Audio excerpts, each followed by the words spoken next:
is the biggest driver of inflation during the pandemic? It would be corporate profits.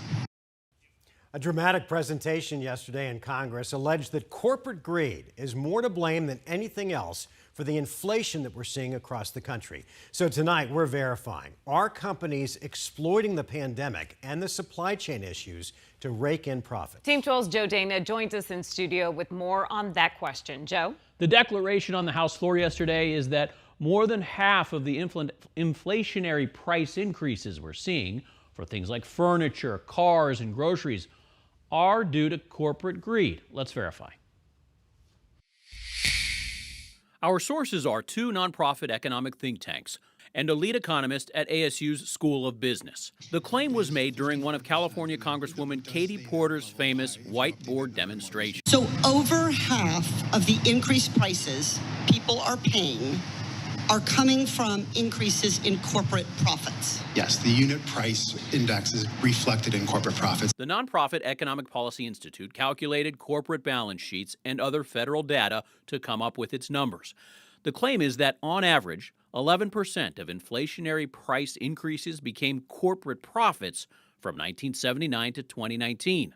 But since the 2020 pandemic, that number has jumped up to 53%. We have very good measures of where prices are increasing and how they're kind of being recorded. Mike Kunzel is the one who testified on those numbers Thursday. His Roosevelt Institute is a progressive think tank that produced similar conclusions as EPI. There's lots of blame to go around for inflation. ASU economist Dennis Hoffman points out that other major factors like easy credit, stimulus checks, the supply chain disruption, and a labor shortage are also contributing to inflation. But Hoffman says he has no reason to dispute the numbers from the two economic think tanks. I'd have to spend a few days digging through their data. Those are pretty smart people working on that problem. And if they're coming out with shoddy data, they're wary that there's skeptics on the other side that are going to tear it apart. We don't see anyone directly contradicting the reports, but as usual in economics, nothing is cut and dry.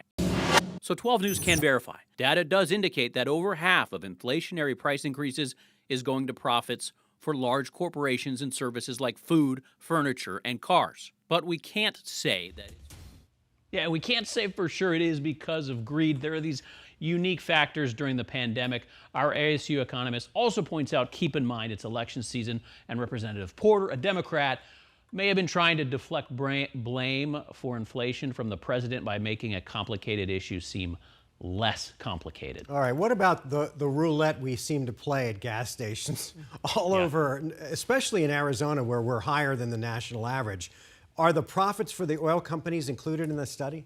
So they were not, but Hoffman does point out that oil and gas investors do continue to rake in big profits during this inflationary period. He says oil companies are deliberately choosing to hold back oil to make more money. He adds that U.S. lacks major refineries. We haven't built any since the 70s, and that global instability is also adding to high gas prices. But as for the political arguments that Biden oil policies are to blame, again, this is just one economist, but Hoffman says the president plays a very small role in what's taking place right now with gas prices. All right, Joe, very complicated issue. All right, thank you.